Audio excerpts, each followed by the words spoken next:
Hello, everybody. Happy Wednesday, a.k.a. It's Hump Day.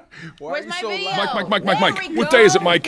Why are you so loud? Leslie, guess what today is? Hump Day. We know this already. It's Hump Day. Oh, goodness, can you name your hump? Y'all?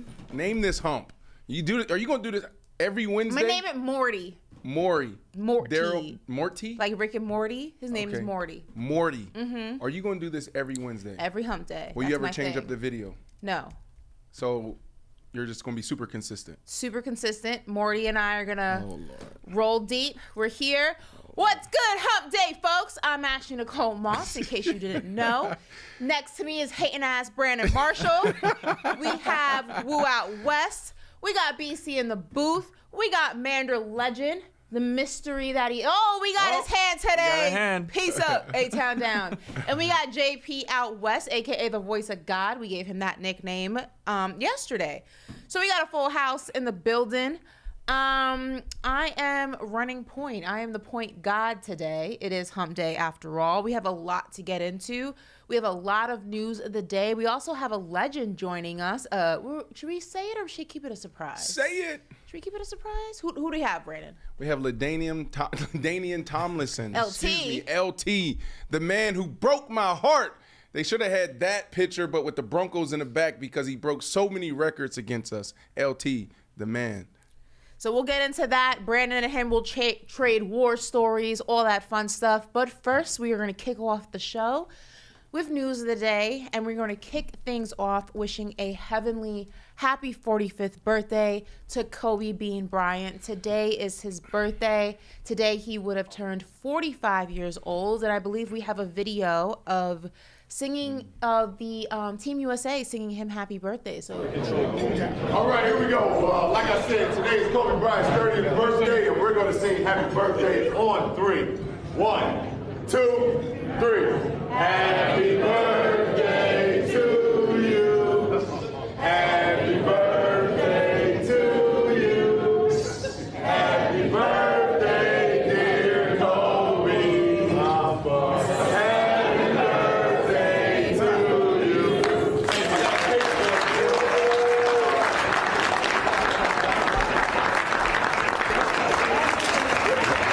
it's one of my favorite videos ever. I always retweet it whenever it is Kobe's birthday. I love hearing they say happy birthday Kobe and someone goes Mamba. But I just love it. Vanessa's there. His 2 girls are there, Natalia and Gigi. Rest in peace as well to Gigi. It just showed Kobe as the ultimate girl dad before he had 2 additional girls in his life.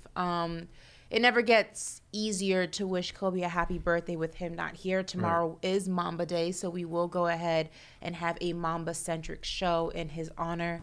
But it just, I don't know, it's just so surreal still to this day that he's not here. It was so traumatic, and I think that's why, we all feel the way we feel. Yeah. You know, even if you wasn't a Kobe Bryant fan, even if you wasn't a Los Angeles Lakers fan, you could have actually been a Kobe Bryant hater.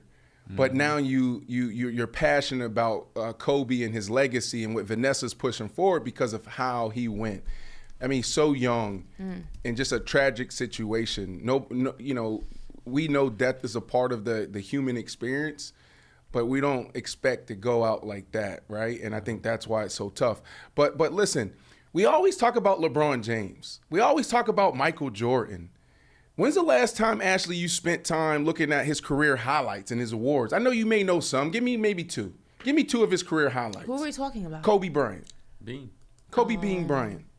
I'm always gassing. I know, but just Finals give me 2 MVP. real quick. Okay, yes. But I was looking up Kobe Bryant this morning because we've been talking about him for some time now, and what can I say differently? I just want to highlight some of his career. We can do biggest this on moments. Mamba Day. Today's just his birthday. We'll save it for Mamba Day. Well, let me Okay, go Boom. ahead. I'll give you one. 5-time NBA. No, I'm looking at this and I was like, yo, look at all these awards. 5-time NBA champion, 2-time NBA Finals MVP, NBA Most Valuable Player, 18-time NBA All-Star, 4-time NBA All-Star Games MVP, 11-time All-NBA First Team. And it goes on and on and on. You can go down to his high school days, 4-time Parade All-American, First Team Parade All-American. When we talk about just careers, it doesn't even, it's hard to see anyone having a better career than Kobe Bryant, but we talk about so many other people. Happy birthday to Kobe Bean Bryant. I just wanted to point out the other thing you didn't mention, and this was supposed to be the second half of his career, his Oscar. Of course, his Oscar. Again, we will celebrate all things Kobe Bean Bryant tomorrow for Mamba Day. Matter of fact, let's everybody at Paper Route wear either yellow or purple tomorrow in honor of Kobe Bean Bryant, in honor of Mamba Day.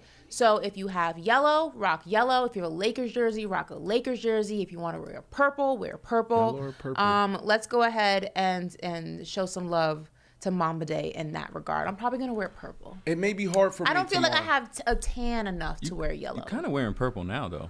No, this is magenta, darling. Okay, sorry. Magenta. It may be hard. It may be hard tomorrow for me because I'm gonna be in Atlanta on the field with Cam Newton, Lou Young. Cam is launching a new show. I think it's like a game show. I don't know what the hell I signed up for, but it's going to be interesting tomorrow. I will participate in Paper Route. Maybe will you be okay with like a purple scarf? Like Sure, a purple. bandana? Yeah, whatever. Okay, great. That's cool. Great. We can do that. Great. All right, so happy birthday, Mamba. We will see you and speak about you more tomorrow in depth. But moving on, Lonzo Ball is calling cap on Stephen A. Smith. He is not here for the antics. I told you Stephen A. sometimes be telling them tall tales. Y'all didn't want to believe me. But listen, on First Take, Stephen A. claimed that he had sources that said that Lonzo Ball was having trouble getting up from the sitting position due to his injury, which was a cartilage transplant. He said, quote, "I've heard that it's even hard for him to get up from the sitting position." Well, Lonzo Ball said, not so fast, and had a video from a fantastic view, might I add. Listen, if you're going to go ahead and call somebody out, make sure your surroundings are on point too, just AKA James Harden. Take a look at this. Look at this. Please tell me who your sources The are. one-legged squat. Come on, man. You gotta stop yapping. And I actually like you, man. I don't even know you like that, but I like you. I'm coming back, man. Come on. Listen, I want to go ahead and say that even doing this without a cartilage transplant is difficult. A one-legged squat is not an easy thing to do. It requires a lot of strength. It requires a lot of balance it requires not just strength in your legs, but also in your core to be able to pull yourself up and bring yourself down over and over again. So, yeah, You think Stephen A. could do it? Stephen A. was capping, and I bet you he can't do it. Well, I don't know. I think there's a lot to this. There's a lot here. Ain't nothing to it here, Brandon. Well, It's cap. Well, as an athlete, like I hear what you're saying from being able to stand up on a single leg, but that's the first thing you do in rehab, right? Mm-hmm. So Stephen A. could have potentially got a little birdie in his ear saying like, this is the situation, right? Like you see athletes all the time going up and down stairs, even getting up out of a chair. Guys who are actually playing and they look like they're hurting. They look like they're banged up. So for Lonzo Ball to be, I don't know how many weeks, how many months post-op, he should be able to do this. But somebody could be in his camp or somebody could be around him, seeing him still challenged with his, just normal motor skills. So I say that because, being able to get up and move around. I say that because you got Stephen A., who needs to understand the power of his platform, right? I think it was, who did we say was James who, Woo? What was the guy's name, Woo? James what? The quote from a media quote standpoint? is Jim Morrison. Jim Morrison said what? Jim Morrison quote was... Whoever controls the media controls the mind. So when Stephen A. came out and said that, it made it seem like Lonzo may not ever play again. We talked about it yesterday, and I'm like, damn, maybe he can get himself to a place where he can go play in China. But then Lonzo comes back, and the last thing he said that was super powerful, he said, I'm going to be back, and he walked off the screen. So I'm glad that he responded this way.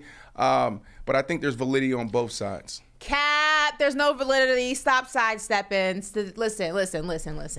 There's no cap. There's no validity. He said verbatim, I've heard that it's even hard for him to get up from the sitting position. The man did not just get up from the sitting position. He did it on one leg. The amount of control that requires, the amount of strength that requires is not something that we can overlook. So Stephen A's sources led him astray, and he wrote a check his mouth couldn't cash, and he got called out. There's nothing wrong with that. But let's stop making excuses for him. Oh, there's some validity. There's no validity. The video shows the man can get up and sit down repeatedly on one leg. Stop talking about things you know nothing about. You look crazy. Not just Stephen A, people in general. Stop talking about things you know. Does that look like a man who's having a hard time getting up from the sitting position? Brandon, can you do that right now? No. Okay. I can't do that. But that's why I said that, it's hard for me to explain this. But from a rehab standpoint, you see LeBron James training all the time or warming up. What is he doing? He's waking up his neuromuscular system. So in rehab, that's all you're doing. You're retraining and reprogramming your brain to tell your muscles to work. So that shit right there, for even someone who may not be post-op, it's going to be hard, right? Yeah. But if you're in post-op, that's easy to do. But that doesn't mean that you don't struggle walking up and down the steps. All you gotta do is watch. If you see a professional athlete, watch how they walk. Watch how they sit.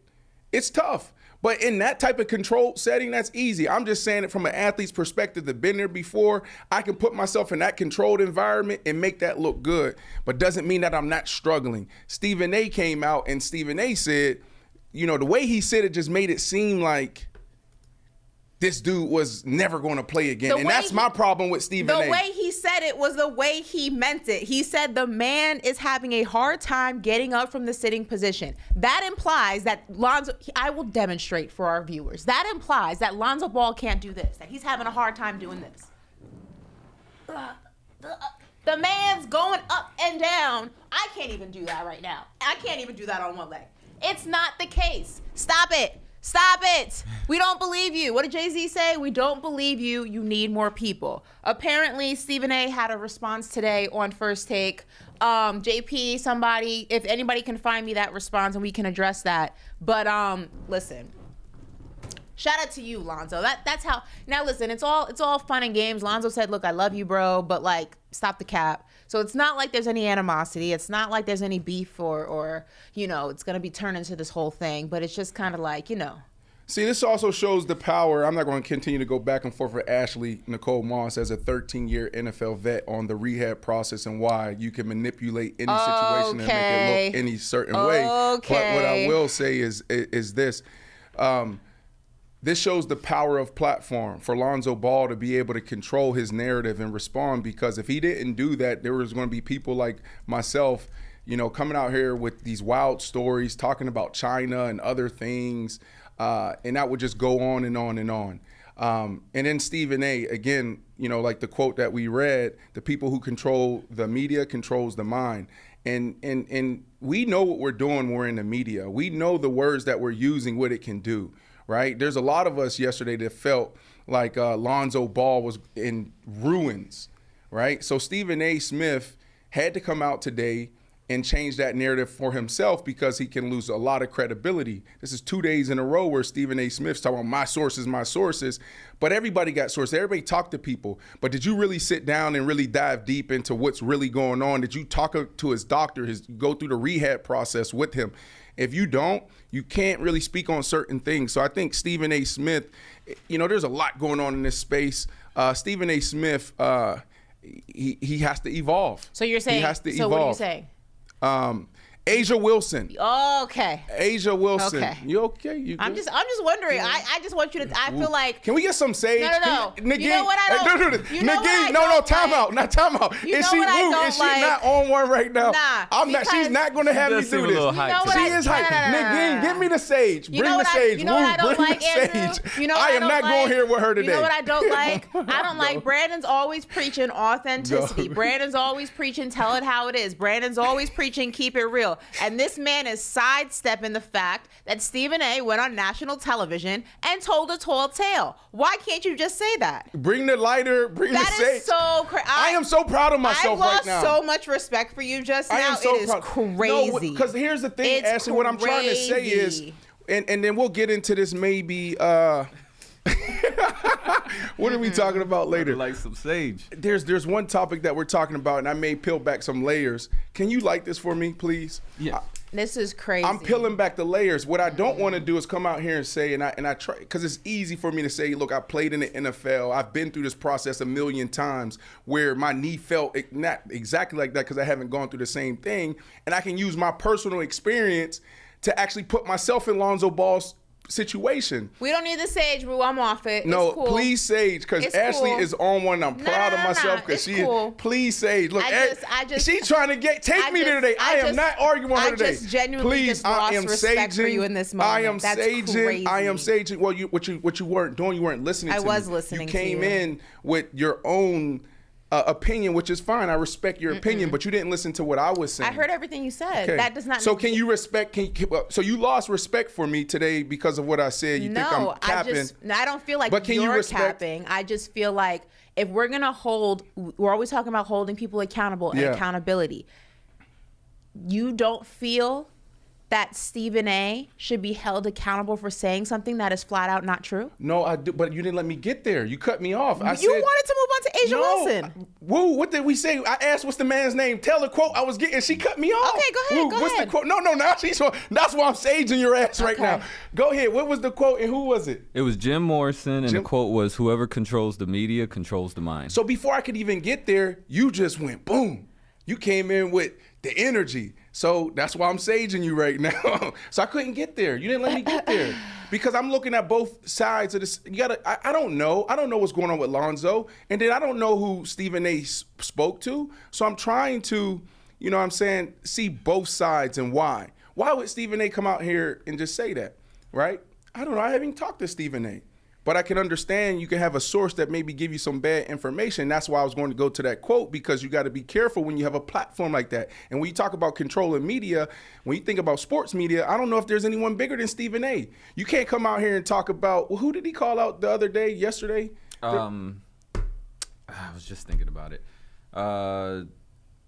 Whatever, it doesn't matter. But Stephen A., he knows what he's doing, and he has to be careful. Well, I will say that Stephen A. addressed the situation, or did not address the situation on his show today, and basically, instead of apologizing for lack of information via his sources, he decides to go ahead and bring up Lonzo Ball's repeated injury history. So he did. It was Stephon Diggs. We'll leave it there. Yeah, like he came out on Diggs, and then Diggs replied to that, and Diggs was like, you know, who's your sources? Yeah, correct. So it's sources and sources. Correct. So it's going to get really interesting in media, right? Athletes are starting to push back, and that's why I continue to say that. Like new media, Draymond coined that. It seemed like Draymond made it popular, but it's going to get interesting because dudes can respond just like that quickly on Twitter or whatever they're calling it, or Instagram stories.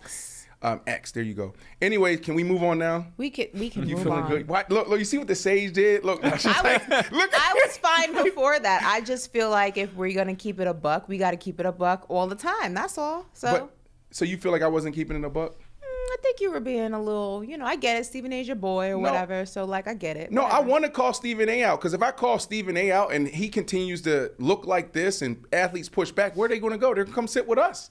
I want this. I actually like that. I like Stephen A. I'll call him. He'll respond. But keep doing this, Stephen A. Keep doing it. Because Lonzo Ball, when you call Lonzo to sit down, he's going to be like, I ain't going to go sit over there. Nope. But if Ashley call him, or if we call him, he might come to I Am Athlete and paper out. You feel me? So I want more of this. Come on, what's his name? Skip Bayless. Is it Skip Bayless? What are you talking about? DeMar Hamlin laying on the field like that? Yeah, keep doing that. You think DeMar Hamlin, any football player, want to sit down with your ass? Come on. But anyways, let's move on to Asia Wilson. Asia Wilson, she was in Atlanta last night, right? But Asia Wilson plays for Las Vegas Aces. She delivered a 53-piece, Ashley. And what's interesting about this is that, the last 6 games, she's just been on a crazy heater. She's 27 years of age, and it just seems like she's getting better by the minute, Okay, so she tied the WNBA single game scoring record with 53 points in Atlanta last night, tying Liz.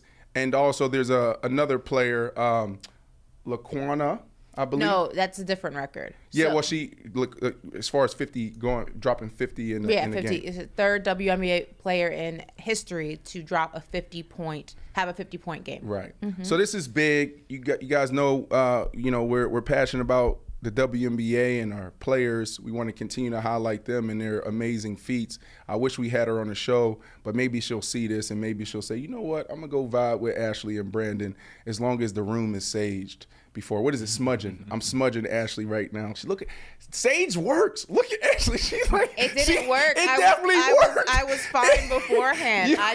I keep it a buck all the time. Whoa, did she not come Brandon in with keeps energy? it 50 cents. You know what I mean? I would say it seems like there's a connection to something with Nah, Stephen A. I was coming but down remember- anyway. I just, I keep it, like I said, I'm You a literally buck, said I and he's lost 50 respect cents. for you. You literally said I did in that lost moment. I respect did because you were sidestepping, bro.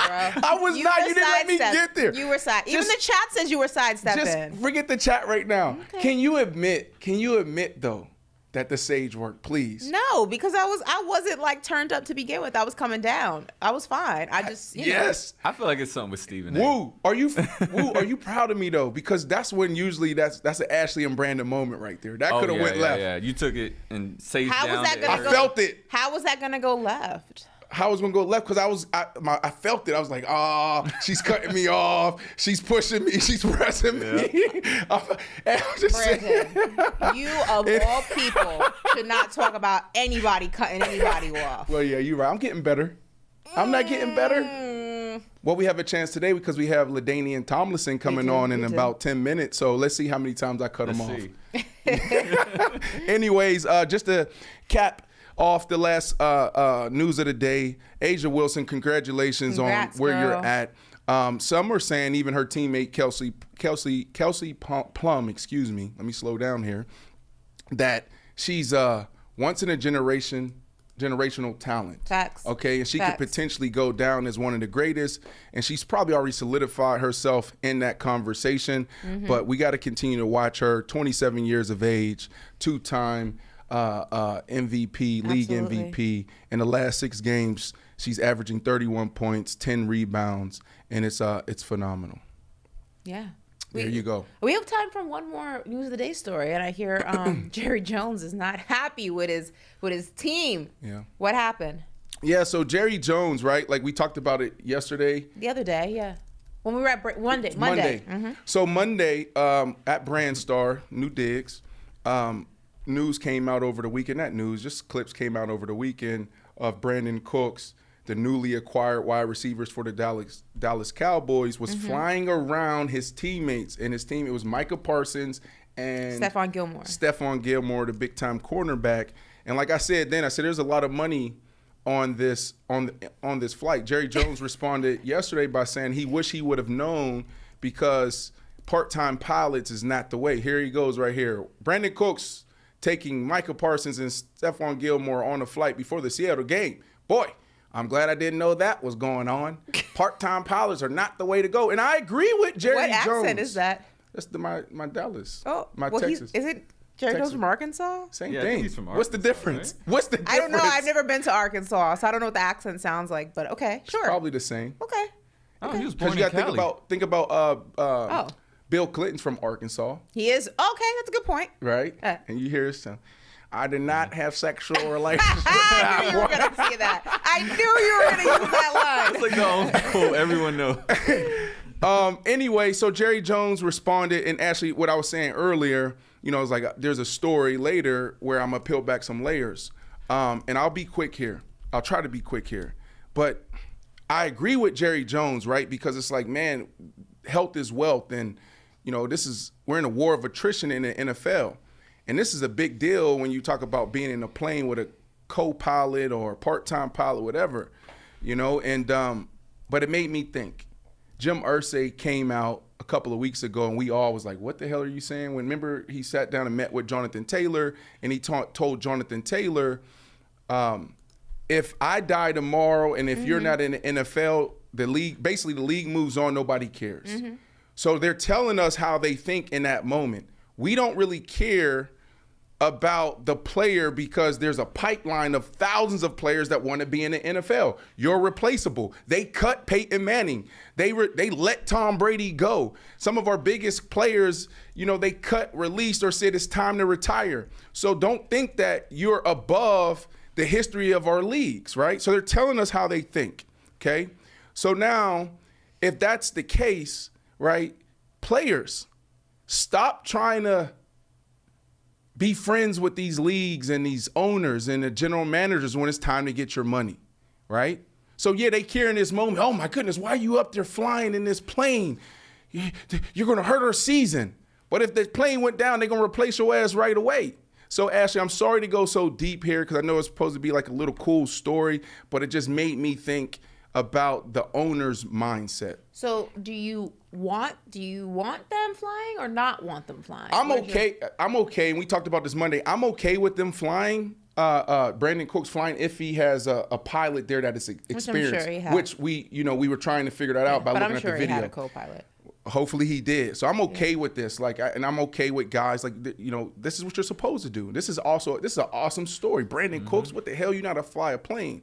But if it was just him up there, I'm having a problem with that. Those guys are bold to be up in that little I wonder, I know that in the NBA there are clauses, and I think Jay Williams actually was the reason that this clause was put in after his motorcycle accident that kind of prevented him and then ended his career. Is there not a clause in the NFL, in your NFL contract that you can't do certain things that will jeopardize your, you can't go, I don't know. No, I think it's always been there. I think I think it's always been a part of the CBA, and it's called non-football related injuries, right? So we talked about it with Jonathan Taylor and signing the tag, because if Jonathan Taylor gets hurt just walking down the street, they can say it's non-football related, and they can withhold your salary and your money, and they could actually go after some of your past money, depending on the situation, if you like bonuses, right? Like if you're jet skiing, if you're snowboarding, anything like that, right? So absolutely that's a part of the CBA, right? That's why it's like when you see your favorite stars playing basketball,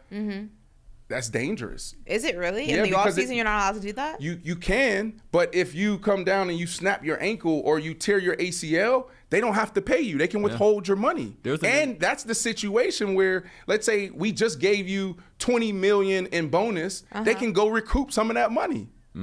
There was an MMA fighter recently who went to go play basketball 2 weeks after he won his title. Yeah. Snapped his Achilles, and they stripped him. No, I mean, I always knew that there was clauses like that during the season, but in the off season, how are you going to tell me I can't go on a jet ski on vacation? Because look, that's why I'm not actively playing right now. I'm off. The season's over. Because that's why, I'm like, sometimes I go a little too deep and I'm like, I lose people, but that's their mindset. You know what I mean? Like that. Like they control. It's the business. Yeah, they control everything. You're our property. They were mad at me on my off day during one of my biggest years to fly to New York to do inside the NFL. And I sat down and met with the team and I asked them, I said, what's more detrimental to the team? Me, all pro Bowl player, 1,500 yards, just gave you 12 touchdowns. Me flying to talk a little shop about football on a Tuesday, my off day, or some of our guys that's out till 4 a.m. smoking, drinking, doing whatever. What's more detrimental to the team? So that's a good point. Right? But they try to control every situation. It don't matter. Don't do it. I said, well, what about bye week? What about Thursday night football when we have 4 extended weekend? Nope. Do it in the off season. And that was just media.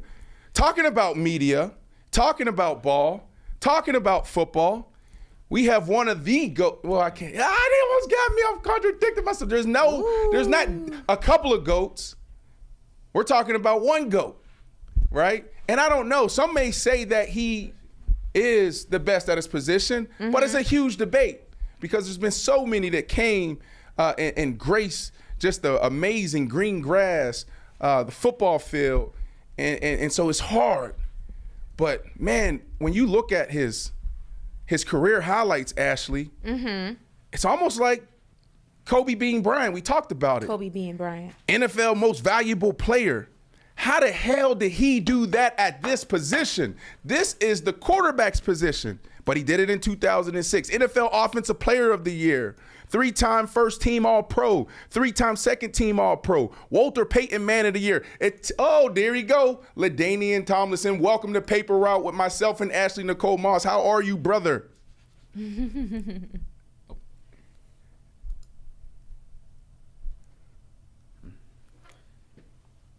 Sorry, man, we're having a little technical difficulties on our audio right now. So I'm going to continue to go down your career highlights, and then I'm going to ask you the question again. Oh, I don't have to do it. We fixed the audio. How are you, brother? I got you, man. I'm good, man. It's good to be on with you guys. Brandon, good to see you, my brother. All praises. Thank you. I like to see you in this setting. I didn't love watching you and seeing you on Sunday when we were playing against you. Shot through the heart. You know how many times? You know that song? Shot through the heart. I know that song. Oh my goodness, Ashley. We couldn't stop him. We would put 9 people in the box and we couldn't stop him. He broke the record on us. Ooh. You know, being in the AFC West, Denver Broncos versus the San Diego Chargers, formerly known as you mentioned records. We should go through a few. You want to go through Let's a few? Let's do it. All right. Most rushing touchdowns in a season, 28, 2006. Most touchdowns from a scrimmage in a season, 31, also 2006.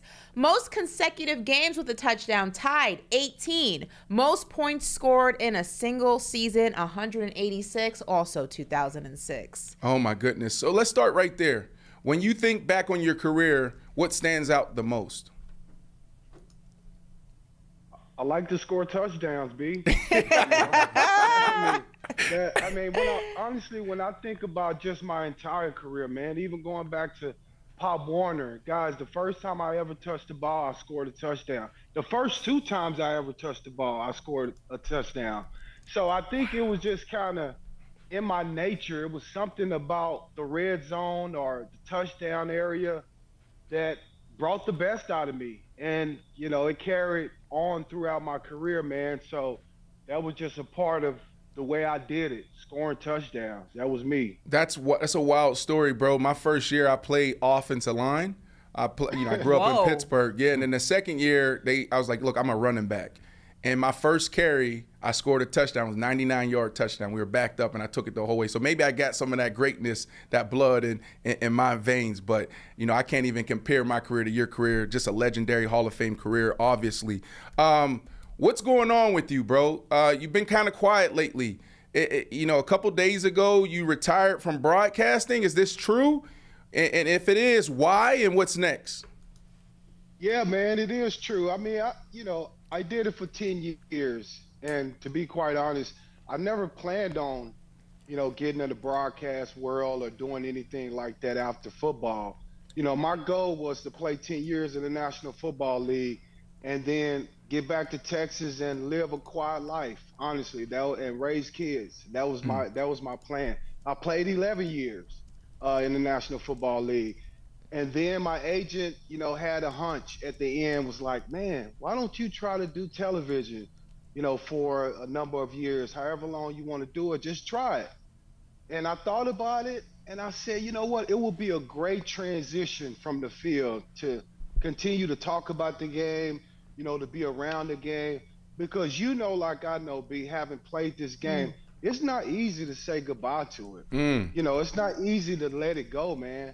And so it was great for me to do that. But also, I live my life as it is a book.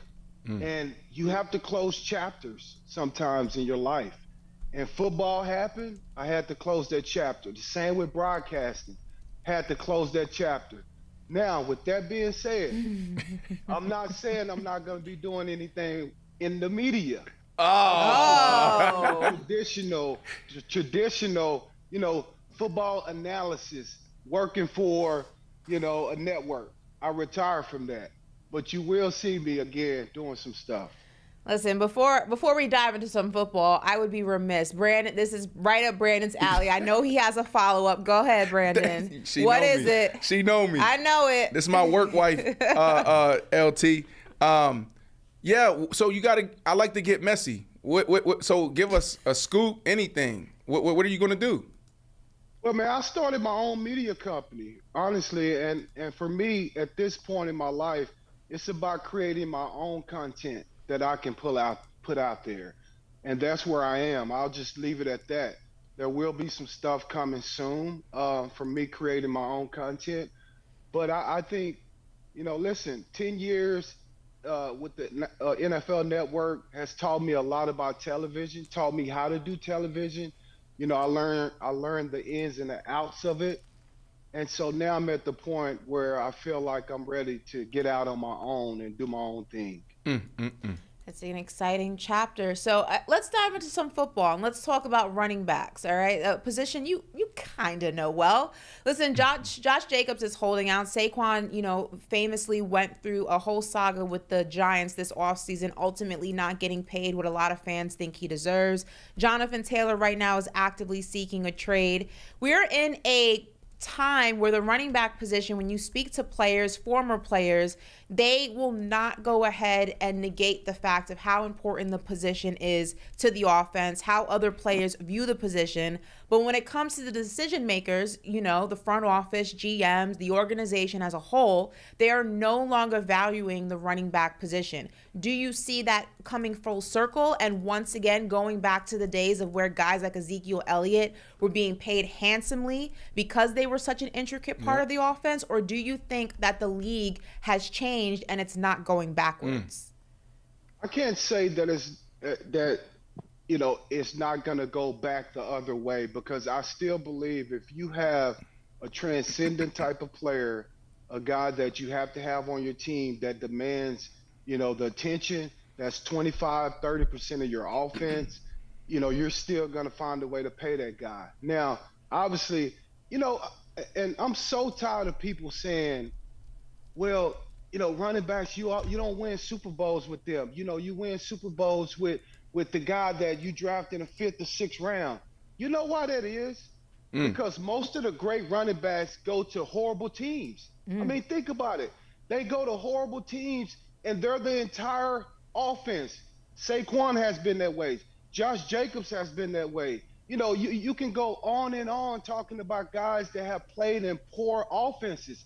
And so they use these guys up for 4 or 5 years, get a lot of tread on the tires, and then they say, oh, well, we don't want to pay you because, you got a lot of tread on the tires, and we don't know how much healthier you're going to be going in the future.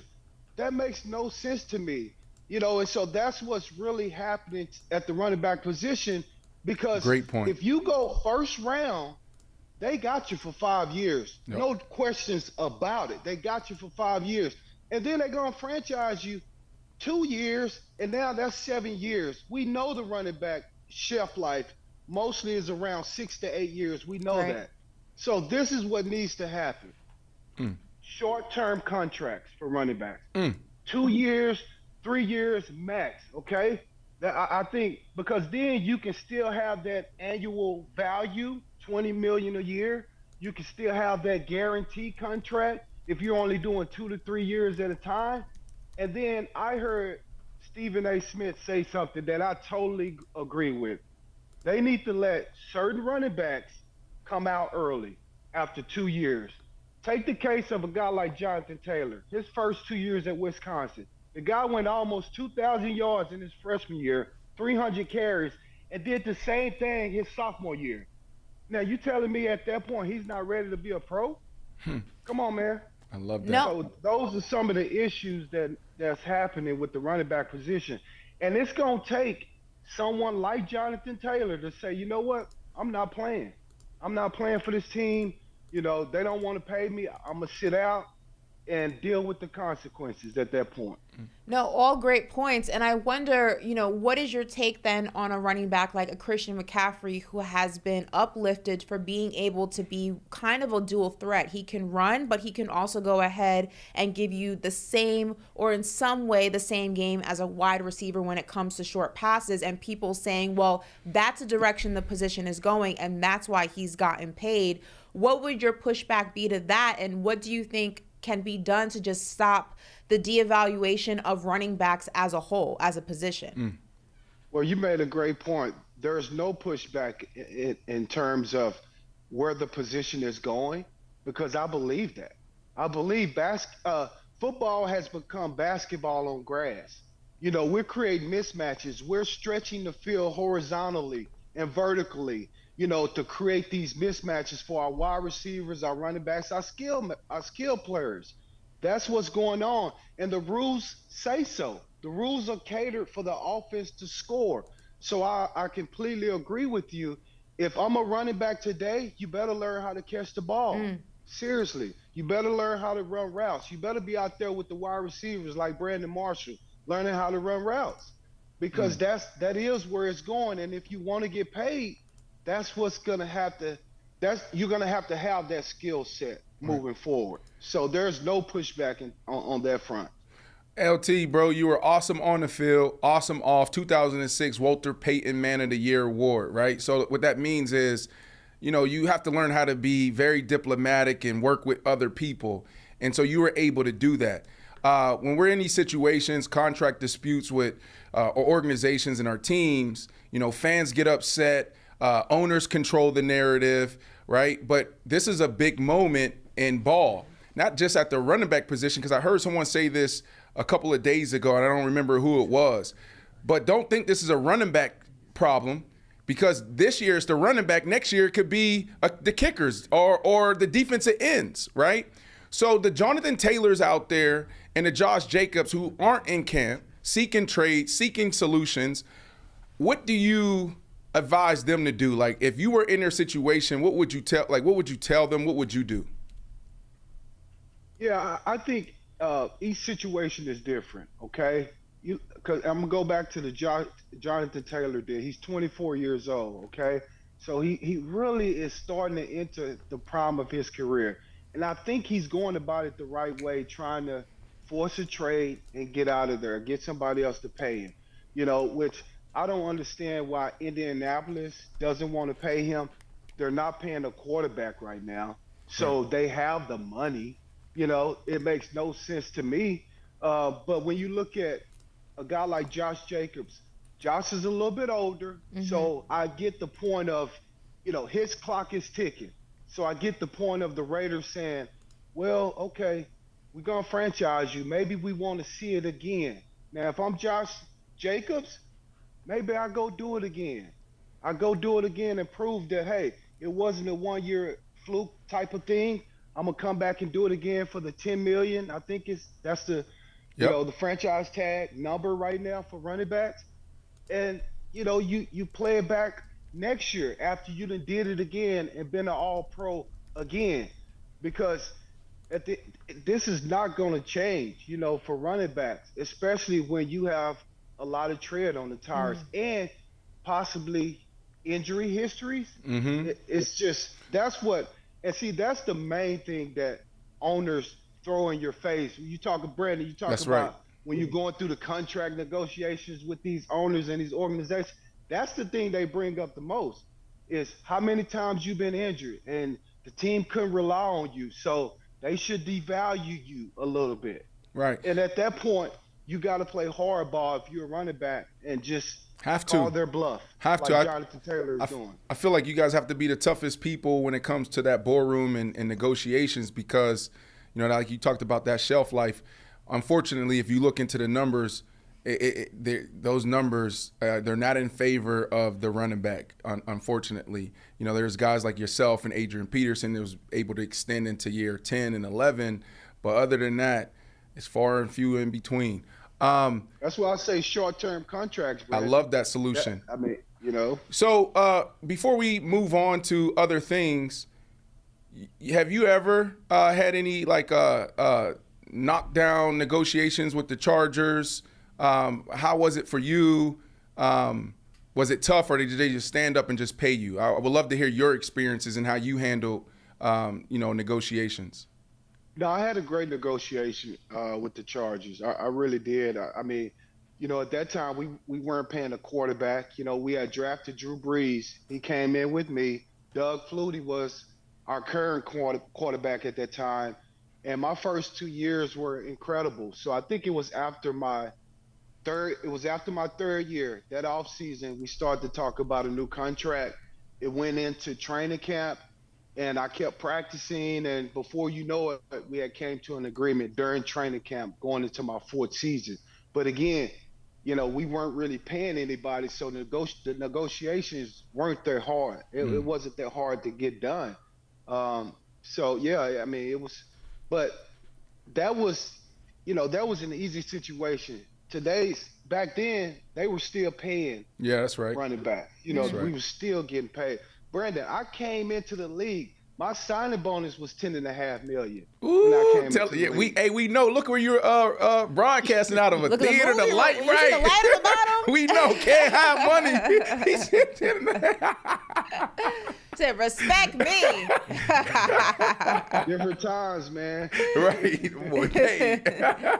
Well, to keep lightening the mood a little bit, we're always comparing, eras and times and players. So with that in mind, is there a current running back in the league right now that reminds you of you? Good question. Man, that's a great question. I see a couple of guys, and there's certain things that guys do that remind me of myself.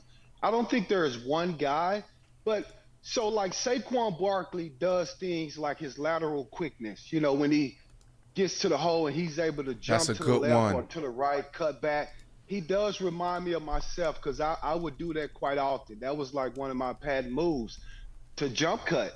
And then a guy like Bijan Robinson, that burst through the hole, how he hits the hole, but also being able to move him around and really create matchups by catching the football. He reminds me of myself when he does certain things like that. So yeah, I can also say Christian McCaffrey in certain ways also reminds me of myself.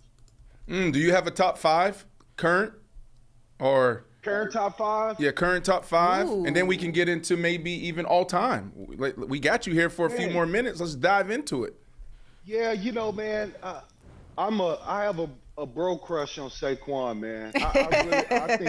I think he's special, man. Like, the guy can really be and one of the all-time greats if he's able to stay healthy and if things continue to go right. I love Dayball's offense, so I'll say obviously Saquon Barkley. I got to put King Henry in there. He's been consistent, man. The guy has been consistent. And B, you watching like I watch, I'm sure you guys watch this.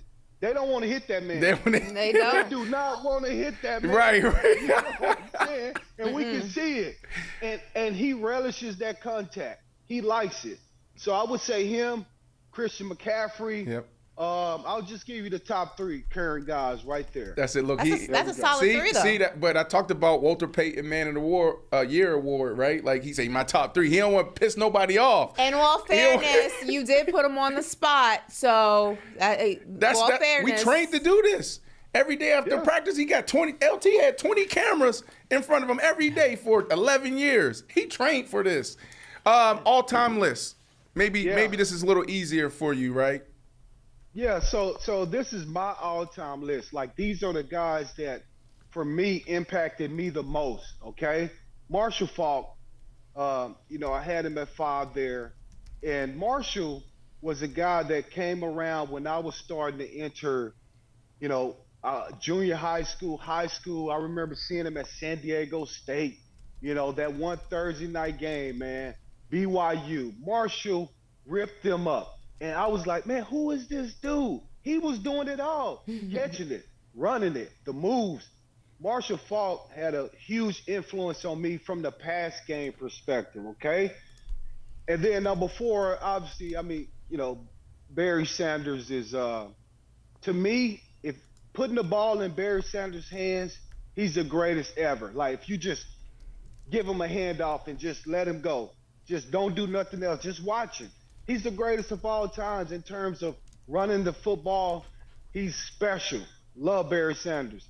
And then number 3 is my guy, Emmett Smith, man. A model of consistency, longevity.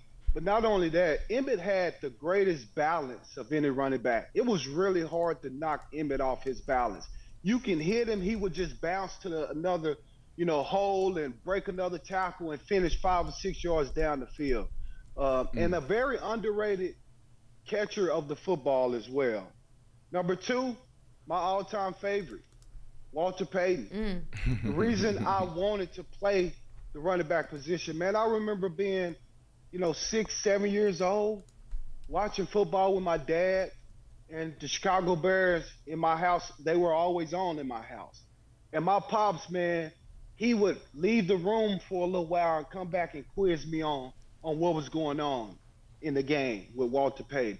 And I would run it down to him. Walter Payton did this, Dad. Then he caught the ball, you know what I'm saying? Then he ran over somebody. He put his helmet in somebody's chest. It was incredible. Number one, the Godfather. I mean, come on, Jim Brown. And I say he's the Godfather because Jim set the standard for young black boys. Growing up, I think he was the guy that my dad, my uncles, obviously my granddad, they talked about. He was the standard. He was who you wanted to emulate and be like. A guy that, was a hero, an icon off the field as well for what he did in his community, in the black community. So my all-time 5, that's my guys right there. Phenomenal. Brandon, you're always dissecting lists. How do you feel about this one? One, I think this was the greatest top 5 we've ever done. LT, I see why you spent 10 years in broadcasting at the highest level and now transitioning to, doing your own thing. Seriously, like just the way you communicated it, it convinced me, and I said it had to convince me, but there's still a little gray for me. Where's Ashley. the gray? Where's the gray? Here we go. Where's it at? Where's LT? Where's LaDainian? Where's LaDainian? Where's LaDainian Tomlinson on this list? I witnessed this man break the single season scoring record in real life. Shot through the heart. Like, where are you at? I can't put myself in there though. That's I respect that. I can't. That's for other people to do. Like these were the guys that had an influence on me. I can't put myself in there. Like, I wanted to live up to these guys. So how can I take one off and put myself in there? It would be weird to me. So I leave that for everybody else. So this is what I would do. No disrespect. I love how you articulated yourself, and I wasn't playing when I said that. So I'm excited to see, what you're building, and when you roll that out. Don't forget about Ashley and I. We would love to work with you, so don't forget about us. Yeah. But this is what I would do. I would move Jim Brown. I hear what you're saying. I would move Jim Brown to almost like a civil rights leader. I put him in that category with the Muhammad Ali's, right? He came up in that era, right? And so everything you said is 100% true. I mean, his game was just next level. Marshall Faulk is another one. He's Ashley is like our running back expert. Like anything you need to know about the running back position and how it's evolving, ask Ashley. But Marshall Faulk was the first one to kind of like start catching the ball out the backfield at that clip. Right. Super dynamic. So what I would actually do is I would take them two out, and I would put LT and Adrian Peterson in. And I didn't have time to prepare for this, but that would be my top 5, right? Wow. And a lot of people might, I might get a lot of flack from taking Jim Brown out, but I think he's in another space. I actually agree with you, Brandon, because I struggle with that too, because it's almost like it's not fair to have Jim Brown on there, man. He's the Godfather. That's why I call him that. So he's really in his own category. Like, there's never gonna be another Jim Brown on and off the field. Right. So I agree with you. You kind of put him in another stratosphere, right? That's right. And then you start, okay, now who's the top 5? Yep. I agree. Well, listen, LT, before we let you go, we have to talk some Chargers, all right? Listen, the Chargers organization, I'm a big fan of Justin Herbert. I've had the opportunity to interview him a few times. He is a star. He is a stud. He is a leader. This Chargers team is deep. They look good. There are some questions about Coach Staley, how he can go ahead and take them to the next level. There's been some questionable decision-making on his part, especially in games that have the most on the line. But how confident are you in this Chargers team this upcoming season to make a deep run in the AFC? I'm pretty confident, and it's because of experience. and Brandon know this just like I do. Experience is the biggest teacher, man, in the National Football League. And if you have enough guys that have that experience, that has played together, the confidence thing grows as you start to win. And last year was heartbreaking to get to the playoffs. They played well last year. Get to the playoffs, be winning, by, I don't even want to, they were winning by a lot at halftime, okay? And to lose that game in heartbreaking fashion, all right? That teaches you something, and it hardens you, for the next time you go out there. I think they have the perfect chemistry in terms of veteran players, youth players. They have the experience. They have been there. It's time for them to make the run. Mm-hmm. It's time, Like, I'm not saying anything that nobody else don't know or don't expect. That's right. And I expect them to do that. Now, the question has always been injuries to key positions or critical guys. Your main guys has to stay healthy, right? They are deep, but your main guys has to stay healthy. The guys that consistently make plays for you game in and game out. But I surely expect them to. And I'll say this. Don't be surprised if we overtake Kansas City this season. Don't be surprised. Well, listen, a lot of deep competition in the AFC. You just mentioned Kansas City, obviously the Bengals. I know Brandon's going to ask you about the New York Jets, a.k.a. the New Jersey Jets. But what would your biggest takeaway from last season, looking forward to this season for the Chargers specifically, what would you say is their biggest hurdle to take them from point A to point B this season? Well, I think it's a couple of things, honestly. On the offensive side of the ball, being able to run the football to close out games, it has to be better. They're going to be up on teams at times because they're so freaking talented. And Justin Herbert is just a superstar, okay? So they're going to be up on people. When you're in the fourth quarter and you're about 2 touchdowns, you can't just throw the ball out there. You got to be able to run it, to milk the clock, to save your defense. All those things go hand in hand with winning. And then on the other side of the ball, freaking stop the run. That's it. I mean, just stop the run, in critical times.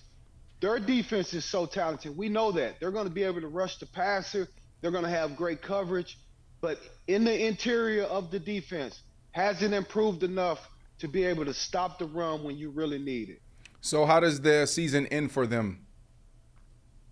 Yeah, I think they make a deep playoff run this season. I Can really you do. Can you be more specific? Like it ends like this. Well, I think it ends in the Super Bowl. Woo! That's what I was looking for. Yes, we got him. It ends in the Super Bowl, man. This is the season. It has to. This is the season. I told you right now. I'm telling you right now. You heard it here first. Okay. This is the season. The Chargers kick the door down, and they win the championship. Dang, bro, you supposed to be a savvy vet. I just told Ashley you had 20 cameras in front of you every day for 11 years. He said it because he meant it. He took the bait. He know he not. Hey, can I tell y'all a secret?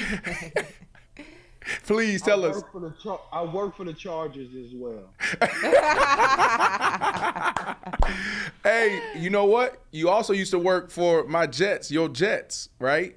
A lot of going. Look, I got my green watch on. I was gonna say, why'd you show the sneaker and not the watch? Oh yeah. This is so when I was playing for the Jets and I made the Pro Bowl there. Every time I made a Pro Bowl, I would buy a watch. I'm a big Rolex fan, so all my watches came off of the money I made from the Pro Bowl. So this was what I bought when I made the Pro Bowl there. And I also copped these last year. Are you a sneaker fan? Are you a sneakerhead, LT? Yeah, I am. You are? You look like you wear just church shoes all the time. Look at my closet. I got number J's. Look at his home theater. You think his closet's not nice? Well, because back in the day, designer shoes. He was one of the best dressed when it came to the suit game. That's what I remember him from a fashion standpoint. But anyways, the Jets. How was your experience there? We're going to wrap up here shortly. But how was your experience there? And expectations for the Jets. They got Aaron Rodgers, Sauce Gardner, right? Like, there's a lot of energy there. And man, like, that's the biggest media market. And so there's a lot there. Man, my time with the Jets was incredible, honestly. 2 years there, and I obviously got a chance to play with current, just newly inducted Hall of Famer Darrelle Revis. Yep. Our lockers were right next to each other. We had Cromartie, Bart Scott. I mean, we had a great group of guys, man. We had fun, but we also worked hard, man, and we expected to go out there and win and kick butt. That was the expectations. And so there was nothing bad about my time there. Now, the current Jets. I really like the team. I like the pieces that they've put together. But like I know, can they come together this fast, this quickly? Can they really put it together?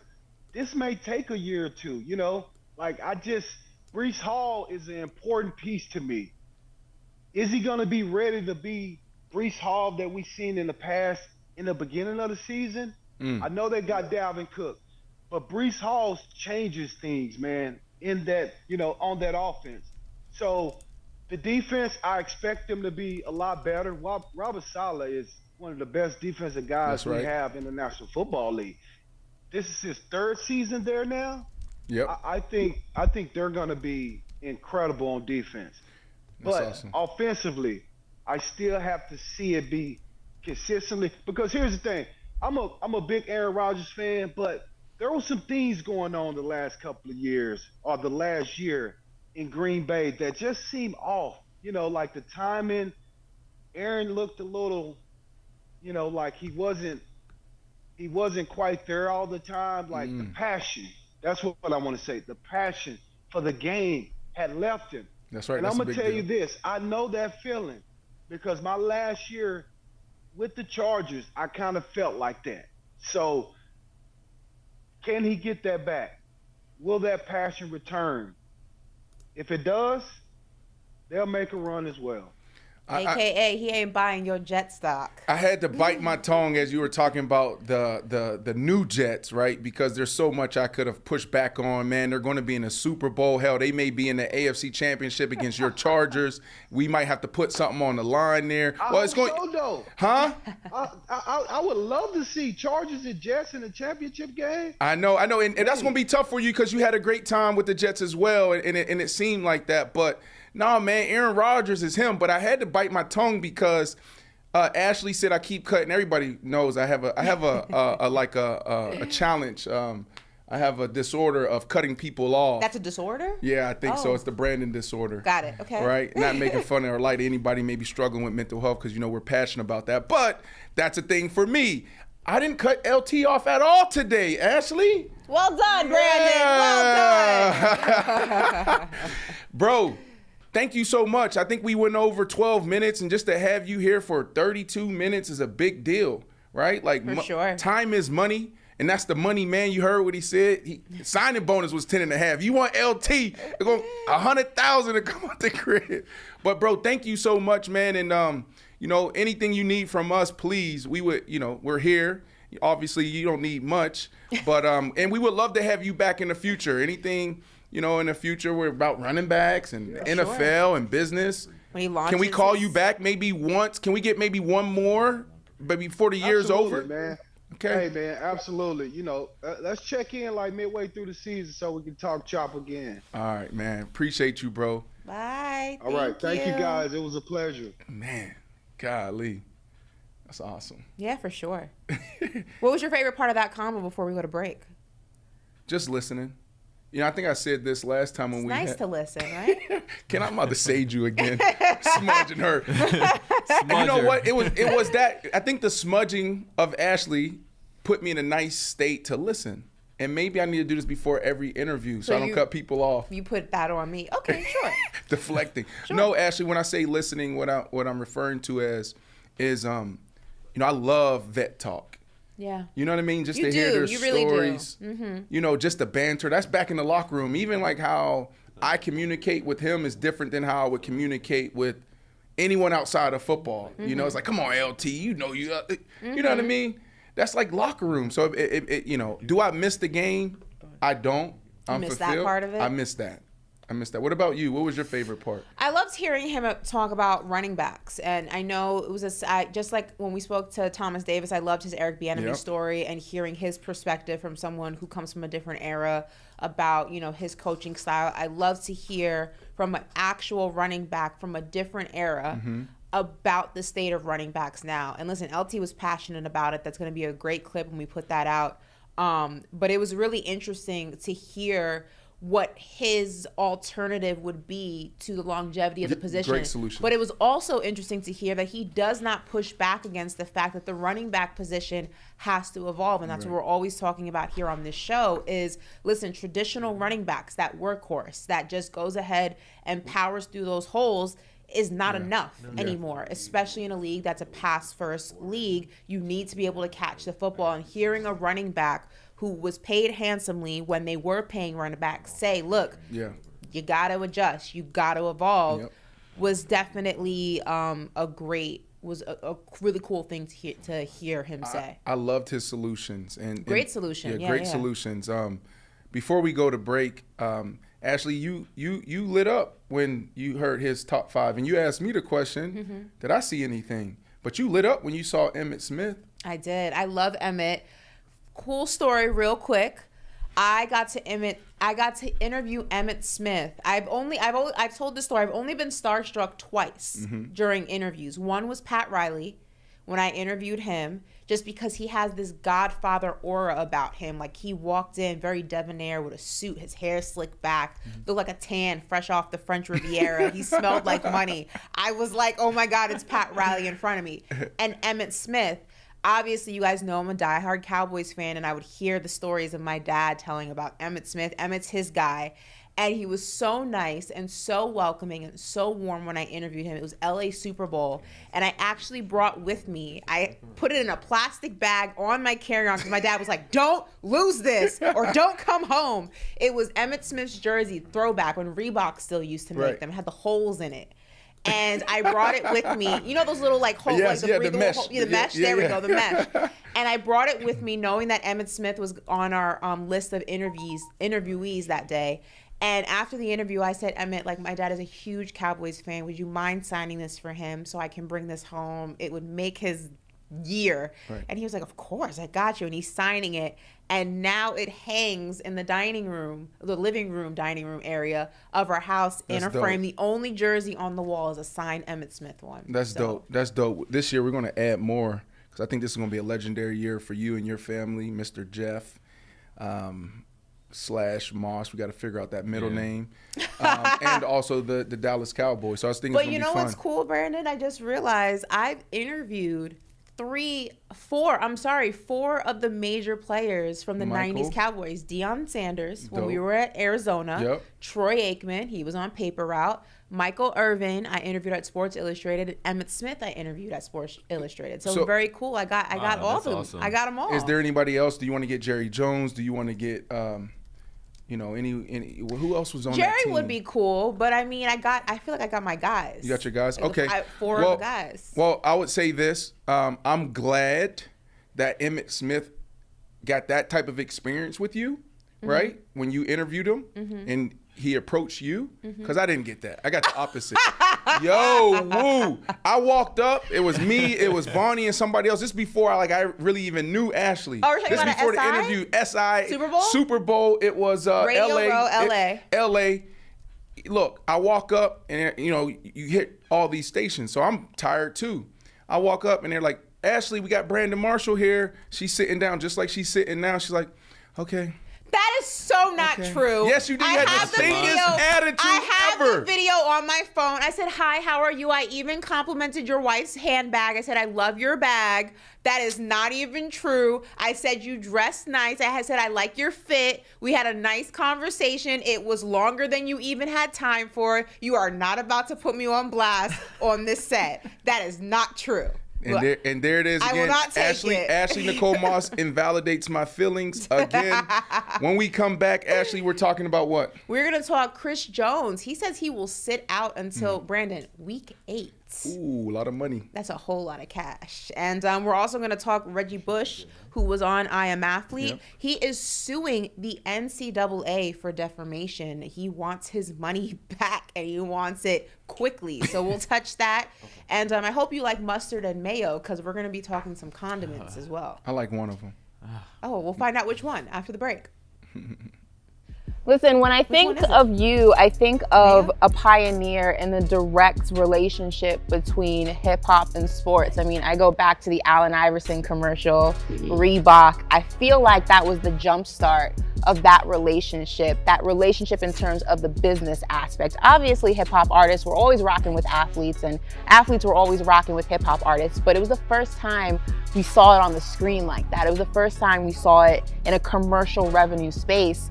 And now fast forward, you see Lil Baby and John Morant recreated that for beats. I mean, go back to that moment with AI. You said that AI, you know, brought the hood to basketball essentially. What was that like? I think me growing up, I played all sport. I played basketball, football, baseball. So he was just Allen Iverson was, I could remember sitting in my man's living room watching his Georgetown, watching him play in Georgetown. So I was already a huge fan of his. So when they brought the opportunity to me, shout out to Steve Stout, shout out to Track Masters, Rough Riders, everybody that, brought the opportunity. It was like coming here on the show. I'm like, word, he want to sit down with me to talk about doing the spot. So once I met him, he was super down to earth. He was ecstatic. He like, yo, you one of my favorite rappers. I want to do this. We gonna do it. Got the beat, made it happen. I didn't know right then that it would be a timeless commercial spot that opened up, kind of paved the way for everything that came after that. 50 Cent, G-Unit, and Hove, the S. Carters, and all of that came after that. So for me to be able to do that initial commercial with Allen was an honor. I like the chemistry though. We are back, folks, and listen, JP, I want to put this out here before we dive back into news of the day.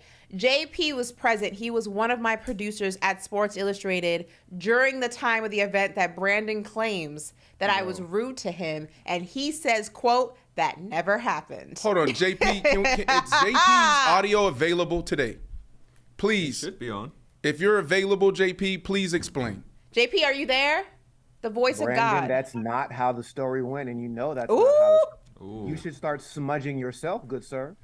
Bro, when I first walked up, she had no energy. It was like, what? Like, I'm always going to be, get that energy. So that I felt like I brought your energy up. JP, get him. Get him, JP. What did you experience, None of us JP? had energy after working a 14-hour day on Radio Row, which you should know because you did it one time, is a grind. Oh my goodness. You do know it was a grind, Brandon. I just want everybody to know that they have more history than Ashley and I. They've been working a long time. And for real, like I'm gonna put that out real quick. They're gonna protect each other. But anyways, I'll keep smudging the room. If you say I need to smudge myself, then I'll keep doing it. Well, listen, I think you might need to save some of that for Chris Jones because he is in a battle right now with the Kansas City Chiefs. He says that he will sit out until week 8 of the NFL season to prove his point. We have some of the tweets up here. Basically, somebody put out here, added Chris Jones on Twitter and said, so when are you going to show up? Because you be playing too much on Twitter and social media. You've been all pro on social media during training camp. You're under contract for this year, correct? For how much money? Man, I bet it's rough to live on $20 million a year. And Chris Jones simply replied, week 8. Yeah. And somebody said via Arrowhead Live, which I'm guessing is a fan Twitter page, says, that's going to be a hefty tab. And Chris Jones replies, I can afford it. Yeah. Brandon, I mean, we're always talking about if you mean business, if you want something to happen, go ahead and stand 10 toes down. What do you think about this? Week 8, that's a long time. What's the money on that? Yeah, so it's a lot of money on that.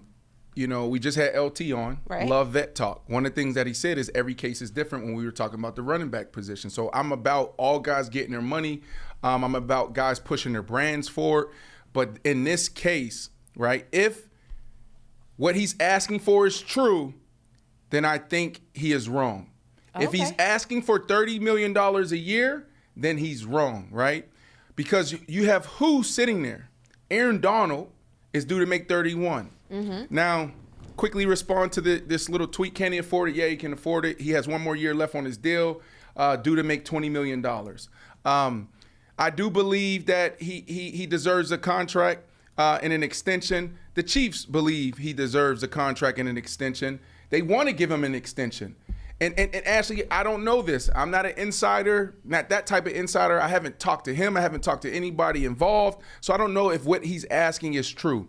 But the reports out there is that he wants $30 million. That's right there by Aaron Donald. Remember, Aaron Donald went through the same thing, and Aaron Donald actually said, I'm going to retire if y'all don't pay me what I'm looking for. Aaron Donald wanted what? He wanted he wanted quarterback money. He's like, I'm the best player in the NFL right now.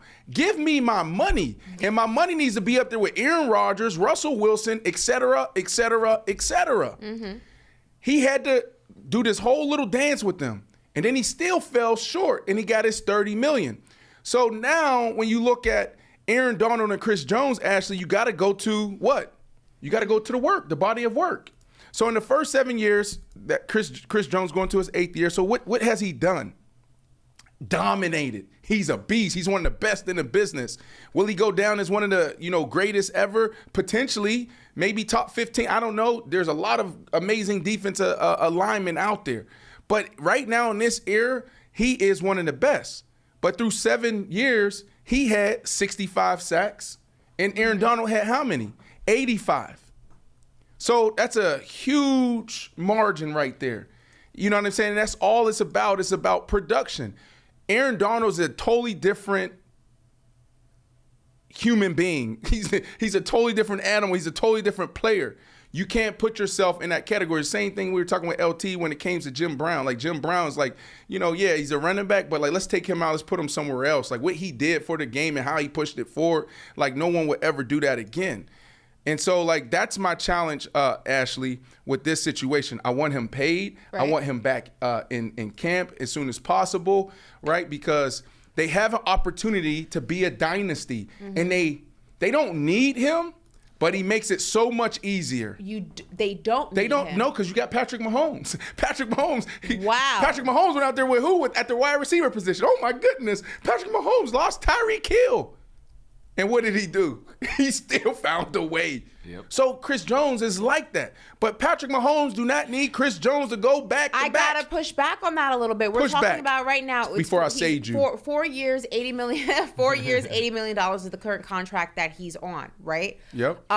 Easily, I think nobody in this room can disagree with the fact that defensive-wise, top 10 in the NFL currently, right? I think we can all agree on that. Yeah, might be top 5. Might be top 5 depending on who you ask. I'll do top 10 because everybody can go ahead and have their different lists. We're talking about a Kansas City team that, yes, offensively, gifted. Patrick Mahomes, right, when he's on your side, Travis Kelce, when he's on your side, you have no worries.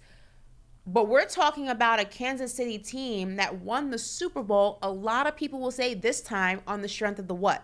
The defense?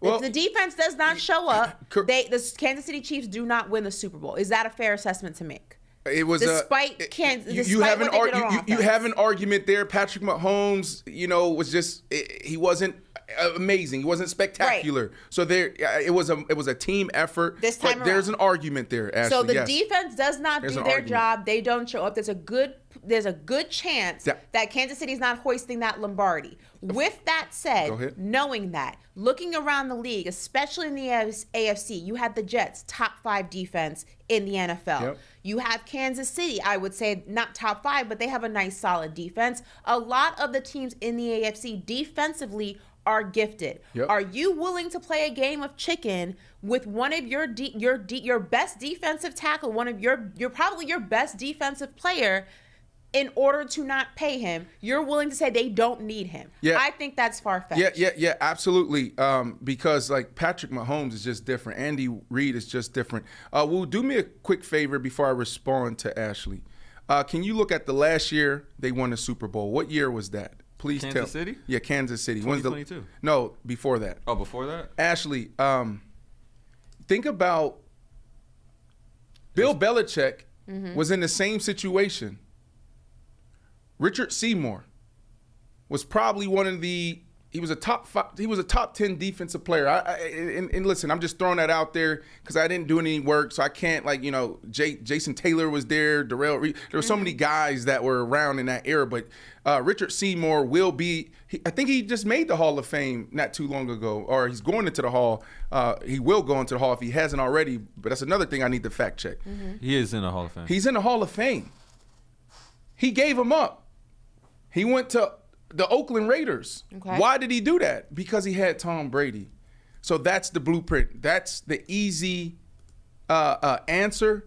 That's the best case I can give you is what Andy Reid and Patrick Mahomes is what Tom Brady and Bill Belichick was. And it's the same blueprint.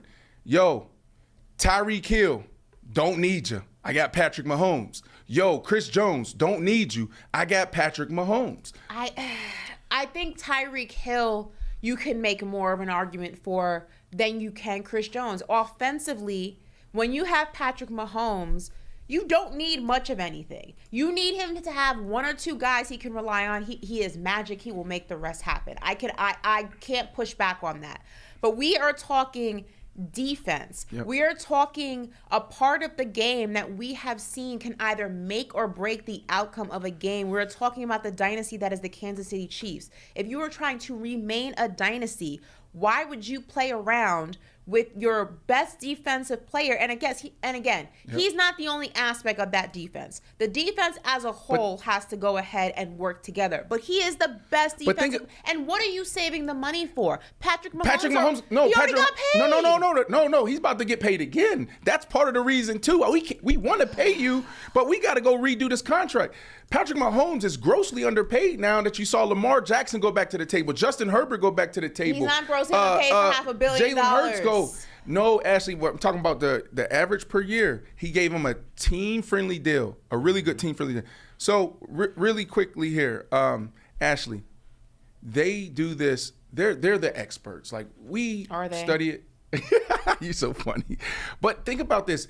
They're willing to play chicken. Why? Because they can. And they obviously think like, man, we got Patrick Mahomes. What year did they go to the Super Bowl? The year that they won was 2019. So 2019, Ashley, okay, 2019. So last year, Chris Jones had 15.5 sacks. That's huge. It's a big deal. They won the Super Bowl. 2019, they won the Super Bowl. He had 9. You can make up that production. You can get 9. You can get 15. Defensive line, the committee. Hell, they may be able to go out there and trade for somebody. Maybe we don't even know. I haven't studied their roster, but they may have a young pup right there in their stable. They're like, yo, he can give us 8 or 9. You would trust a young pup more than you trust a vet? Well, no, but you got to think about the team holistically. It's not just about, okay, you talk about a dynasty. A dynasty, they got to win at least 2 more. So it's like, how do we get there? We can win this year, but paying Chris Jones, what is that going to do for us in 2025, 2026, 2027? You got to think those things through. I will say this, Ashley, last thing I have on this point. No, last point. My last point is this, because I do want Chris Jones to get paid. And, I always talk about the open market and, look, you don't have to be the best to get the best, right? Mm-hmm. We saw that even in basketball with Jaylen Brown, his deal that he got, right? I think he needs to wait until Bosa gets his deal. Bosa, San Francisco, he's not even in camp. We're not even talking about him. This is Joey or what's his? I don't know. I get them mixed up. Joey Bosa, Nick Bosa, Nicky is the 49ers. Nicky Bosa. So Nicky Bosa now, because he's a defensive end. These are defensive tackles. Aaron Donald's a defensive tackle getting his bread. Mm-hmm. Nicky Bosa's a defensive end. Totally different story. Nicky Bosa. Or Nick. We're just calling him Nicky. All right. Nick Bosa could potentially get that 30 or 31, that 32. 30. He can get that. And that's why it's taking so long. Once he do that, then you can see a Chris Jones potentially, getting close to that number. And what I think the solution is here for Chris Jones and the Kansas City Chiefs is a short-term deal with a number close to that 30 mark potentially. But you got to be careful because you got to look at where we're going to be in 25, 26. Well, we'll definitely keep our eyes on this story and see how long Chris Jones is willing to go ahead and play chicken. He says week 8, but timetables change. That's about, what is that, $20 million? Well, no. It ain't gonna be $20 million. Oh, it's maybe I exaggerated. Well, he's getting fined. Yeah, I don't know. It's $10 million. Yeah, but so he's missing that, but he's also getting fined so for not being there. 15, he's being fined. Maybe like 12, 13. He said he can afford it. I said 15 to be on the safe side, but that's a whole lot of cash. But hey, can we talk real quick before we move on to Reggie Bush? Can you talk about a flex when he said I can afford it? Like, damn, okay, talk to us nice. I respect it. Listen, you can afford it, but look, we can afford a lot of things, but it may not be smart. I'm gonna miss it though. Yeah, right. Sure. Just listen. I'm gonna prove a point. I'm gonna cry in the car though. Speaking of somebody who wants to get paid, former USC star Reggie Bush reportedly plans to sue the NCAA for defamation. Now, this is a lot of moving pieces, so everybody bear with me. I don't know if we have a graphic that kind of dictates this, but if we do, make sure we throw that up there. This is quote. I believe this is from his lawyers. Quote, the lawsuit is based on the NCAA maliciously attacking Bush's character through a completely false and highly offensive statement that was widely reported in the media and substantially and irreparably damaged his reputation. Now, this all has to do with the fact that Bush attempted to have his 2005 Heisman Trophy reinstated. Now, for those of you who aren't familiar with the situation, Bush forfeited the trophy in 2010 after a 4-year extra benefits investigation determined that he and family members, while he was a student athlete at USC, accepted cash, travel expenses, and a home in the San Diego area where Bush's parents lived rent-free for more than a year, and for which they were provided $10,000 to furnish. Now, this has been something that we have constantly talked about. You know, every time I feel like the Heisman Trophy ceremony comes around, people say, give Reggie his Heisman back. And this is coming off the heels of the Johnny Manziel Untold documentary, where Johnny Manziel openly says that he got benefits and he was treated very nicely. Made a lot of money off them trading cards. While he was at Texas A&M, I believe. Yep. And he made a whole lot of cash off of his trading cards. You have to remember Johnny Football, as he was called, was a movement at the time. Johnny Football, that's the money. And Johnny Manziel is currently still a Heisman Trophy winner, never had to go ahead and give his Heisman back. So, Brandon, I mean, Reggie Bush was on the I Am Athlete podcast a little while ago. What do you make of all this? This has probably been one of the biggest stories in college football that has just never gone away. There's a lot that I have to say, but Reggie said a lot, like you said on our show. We have a little video, and then we'll respond after. Okay. There's so many layers to my story, right? It's not just, he gave the Heisman Trophy back, or it's deep. It's way deeper than that. And these are things that I've never spoken about. I've never talked about. At the time period, first of all, I didn't want to give it back. I was forced to give it back because the Heisman Trust. So here's the thing. I never interviewed with the Heisman Trust, or we had a conference call. So they made a decision to take the Heisman Trophy based on a conference call and based on, some information that was given that they basically got through the NCAA. The issue with that is the NCAA didn't do their homework. I gotta be honest. I did not know when it would come back, but I knew at some point in time I was gonna get the Heisman Trophy back. It's a sloppy investigation. Everything about the investigation was sloppy. They didn't do their homework. They didn't talk to my parents. They didn't talk to any of our family members, anything. They just got information, hearsay information, from two guys. One guy's name is Michael Michaels. Another guy's name is Lloyd Lake.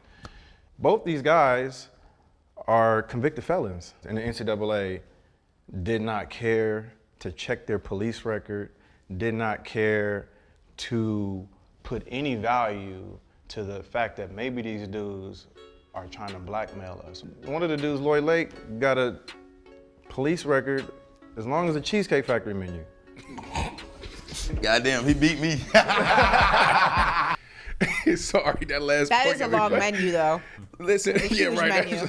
This is what I would say. Watching that took me back into that moment, Ashley. We were looking at his eyes, and I was like, damn, I missed that in real time. Was he about to cry? Was he about to tear up?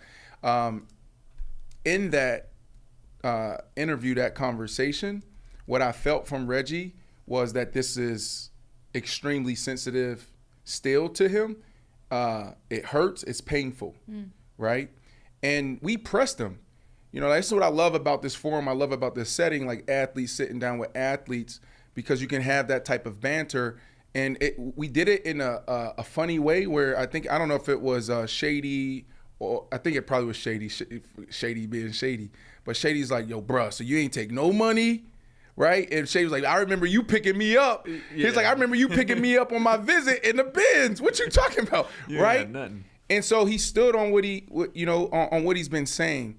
And so it took me back into that moment. Look, Ashley, with all these things going on, you brought up Johnny Manziel.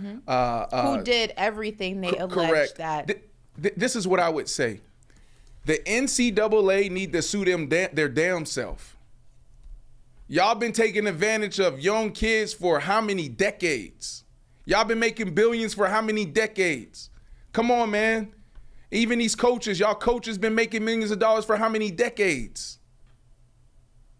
You taking little kids out of where they coming from, they don't have nothing, and you mean to tell me, well, we're giving you a scholarship, but that ain't feeding me right now, but I'm feeding you. That ain't feeding my mom and dad, but I'm feeding you. And what do I mean by that? I got a scholarship. And when the cafeteria was closed at 6 p.m., 7 p.m., what am I eating? Not every school get this big per diem, right? Like now Reggie and the USC and some of those schools is different. It's school by school. But when you really look at the business surrounding the NCAA, y'all been crooks for a very long time. So give Reggie his Heisman back. I don't give a damn if he did it, if he didn't do it. Because we know what y'all been doing. And we know what y'all continue to do. And this whole NIL movement is only a Band-Aid over a bigger problem. What do I mean by that? There needs to be a union, because now what you're saying is, guys, y'all can go out there and make money. So now you got all these kids fitting for themselves, but they're still not participating in these huge network deals. They're still not participating in the concessions around the games. They're still not participating off of their jersey sales. That's crazy. So this is just the beginning of this. So Ashley, I'm gonna digress here, okay? I need to smudge. You got the smudge. The sage. You need to smudge me. You need to sage me. But the NCAA need to sue them damn selves. Their damn selves. Give back Reggie everything, please. Well, I actually want to bring in JP here because JP is a Trojan. He went to USC, and it is interesting how people who went to USC, one of my best friends, Jesse, also is a Trojan, tell this story. And it's drastically different than the way the NCAA tells it. So, JP, I want to bring you in here. If you can go ahead and give us any insight to Reggie Bush's USC days and how the story that the NCAA wants us to believe and the story that the Trojans believe is drastically different. Nah, the NCAA is fabricating almost everything. Reggie was an upstanding citizen. I don't believe he took any improper, anything that would breach or break the laws that the NCAA has in place. And I do love the point that you brought up. Johnny Manziel admitted on camera, without the statute of limitations being up, accepting money for autographs, and his Heisman is still in good standing. So this really sounds about white. Well, listen, I appreciate you, JP, chiming in here.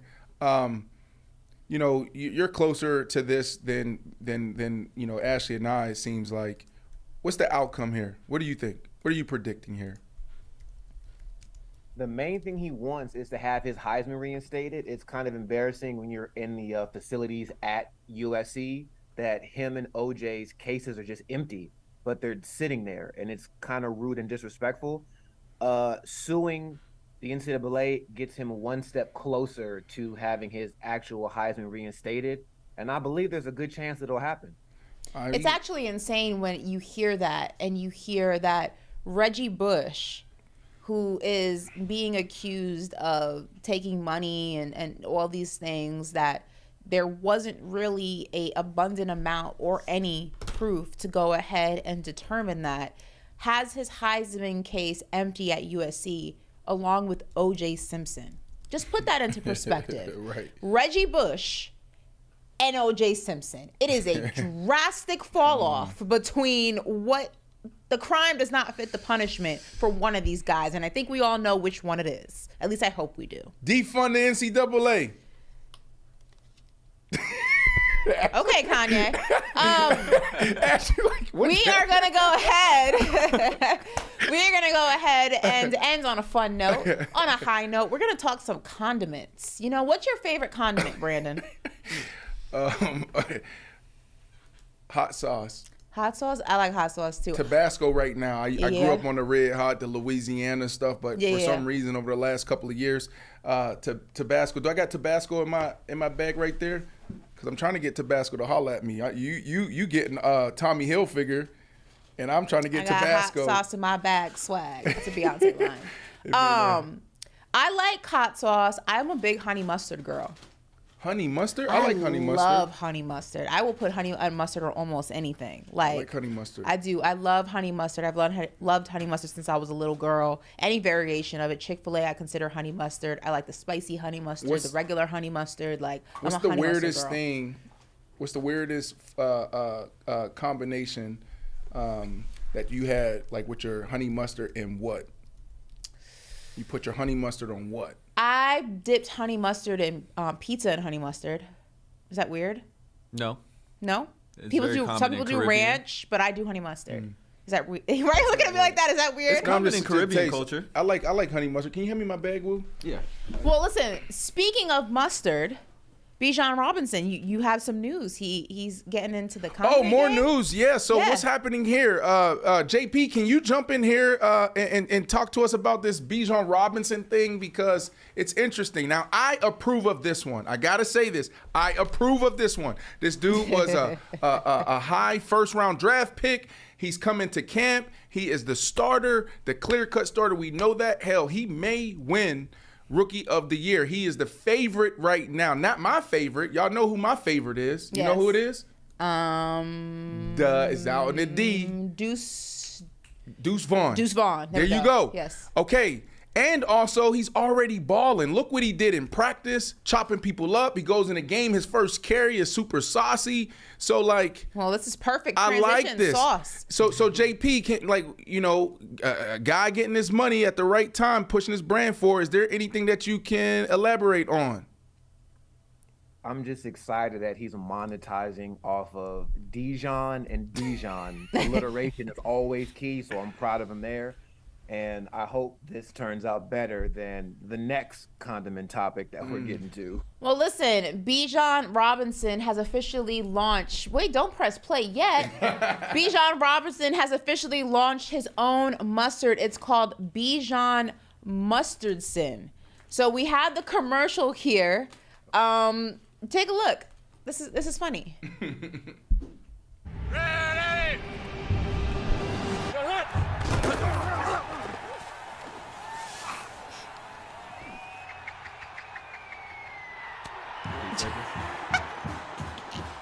Touchdown.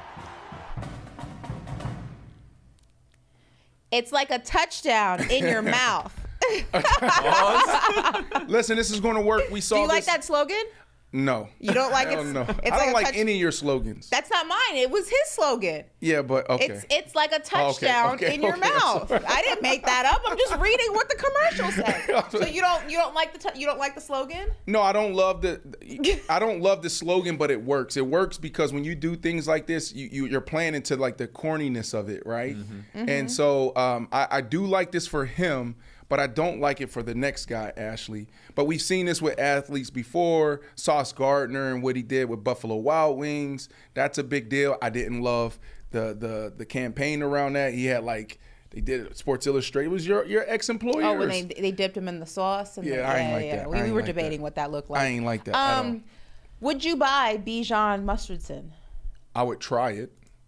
Because you like in mustard order to like try that. it, you got to buy it. No, right? you buy it, and then if you come in here, you had lunch. Can you buy it in stores, or is it like Good question. like a direct to consumer thing? I think we should buy it and try it.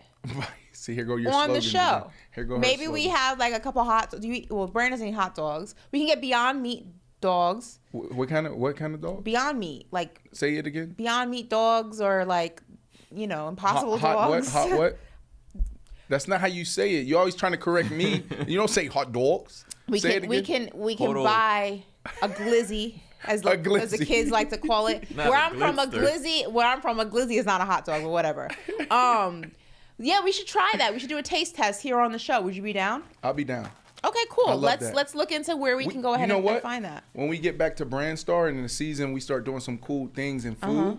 Why don't we get like all the athletes' beverages and foods, and we like do a little taste test? Yeah, we can see if it really is like a touchdown in your mouth. But you know what's not a touchdown in your mouth? Oh, we got your hot sauce? Yeah, here go my hot sauce. I travel with this. Actually, I don't buy it. I steal them from the airports.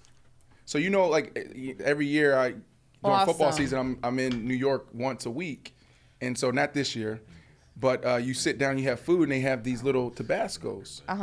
And so I like Tabasco, so I take theirs. So it might last me 4 weeks, 5 weeks, and then the next time I sit down in the airport and eat, I take another one, right? So this is what I do. Okay, so I think that we're not going to be trying Bijan Mustardson because I see that the chat is giving me a price check. It is $50 a bottle. Come on, Ashley, you got it. But don't you think that's a little extreme for mustard? No, it's not, because that's not like even great. You got to think about it. Doesn't even cost that much. The people who are going to buy this are the people that's probably going to keep this as like memorabilia. Oh, so they're not going to eat it.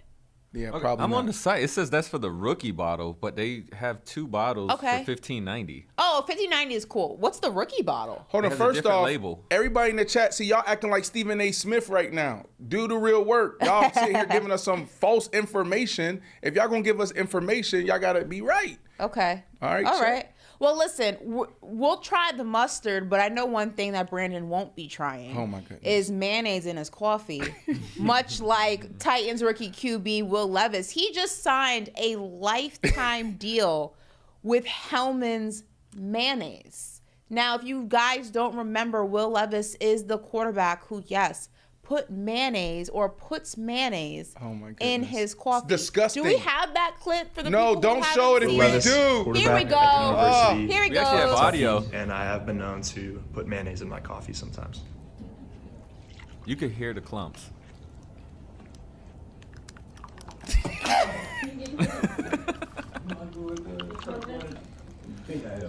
The best part is look at his face. No! God, please, no! No!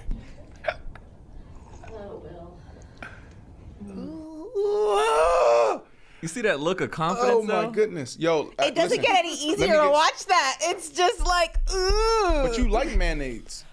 Not in my coffee. Like I like it in a tuna salad on a wrap. Like I couldn't even as a coffee drink. We're both coffee drinkers. Yeah, that's right. That's right.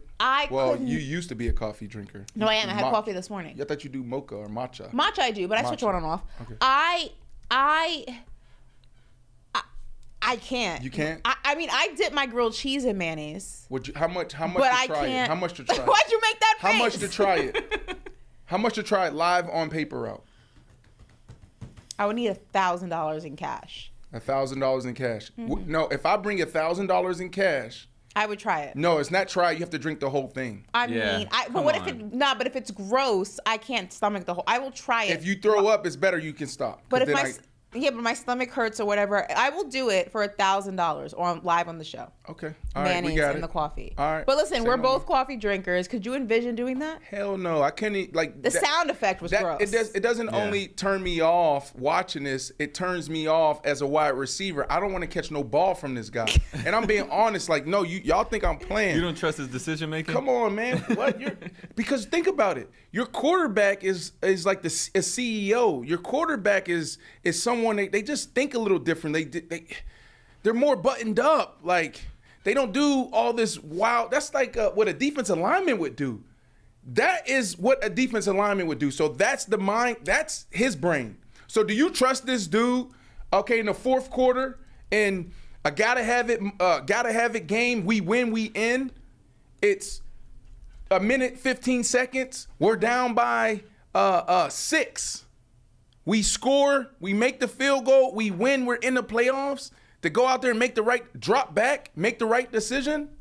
No. He had coffee and mayonnaise before the game. His brain that morning. Not just his stomach, his brain is hurt. No. I think Monday on the show, Brandon and I should split a cup of mayonnaise coffee and make it into like a game. Let's see who can drink it without the first person to gag, make a face, loses. Let's see if we can go ahead and do it. It won't be a lot, maybe like this much. My stomach is already hurt. But I think that the fans would like to see that. That'd be a fun segment. We should go ahead and see like who would be able. You know how Wild 'N Out does the game with the water and the. Why don't we do this? Chat, we'll do it. Me and you will do it, Ashley. Okay. If the chat send in videos, B. Morale, Christy O. Yeah. Ronnie, I see you. Optimistic James, I see you. Send in a video of y'all doing it, and me and Ashley will do it too. Here we go. Listen, we'll stand by on that. But we have run out of time for today, guys. It was a great show. It was a great show. We are going to... outside of the first 5 minutes where I had to smudge your ass. We are going to go ahead and take our smudge, our mayonnaise, our mustard, and we're going to dip out. No pun intended. See what I did there? Dip out. That was good. And we'll see you guys tomorrow. So, bye. Peace.